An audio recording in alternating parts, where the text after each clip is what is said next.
ফ্রিজের body earthing বা বিদ্যুতায়িত হয় এমন মনে হলে করণীয়।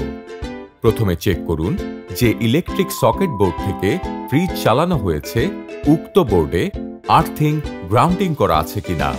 যে ইলেকট্রিক বোর্ড থেকে ফ্রিজ চালানো হয়েছে উক্ত বোর্ডের গ্রাউন্ডিং বা উপরের পিনে টেস্টার ধরলে আলো জ্বলে কিনা। মাল্টিপ্লাগ দিয়ে ফ্রিজ চালানো হচ্ছে কিনা।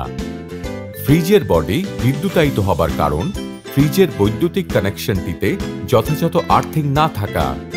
ফ্রিজের কানেকশনের ক্ষেত্রে যথাযথ ফেজ, নিউট্রাল এবং আর্থিং গ্রাউন্ডিং নিশ্চিত করে নেওয়া।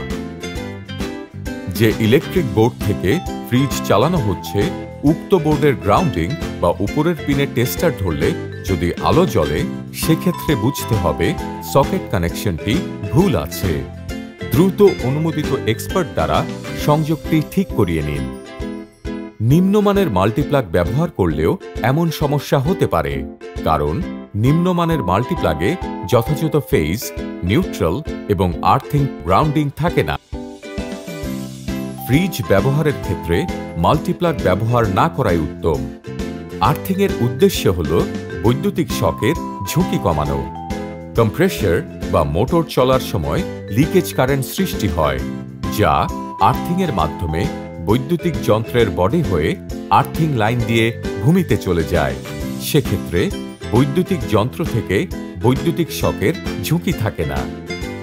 ফ্রিজ চালানোর সময় ভোল্টেজ স্টেবিলাইজার ব্যবহার করে থাকলে ফ্রিজের চারপাশের 6 ইঞ্চির মধ্যে ভোল্টেজ স্টেবিলাইজার রাখা থেকে বিরত থাকুন এবং কোনো অবস্থাতেই ভোল্টেজ স্টেবিলাইজার ফ্রিজের ওপরে রাখবেন না। জনস্বার্থে নাজদাত, UTS।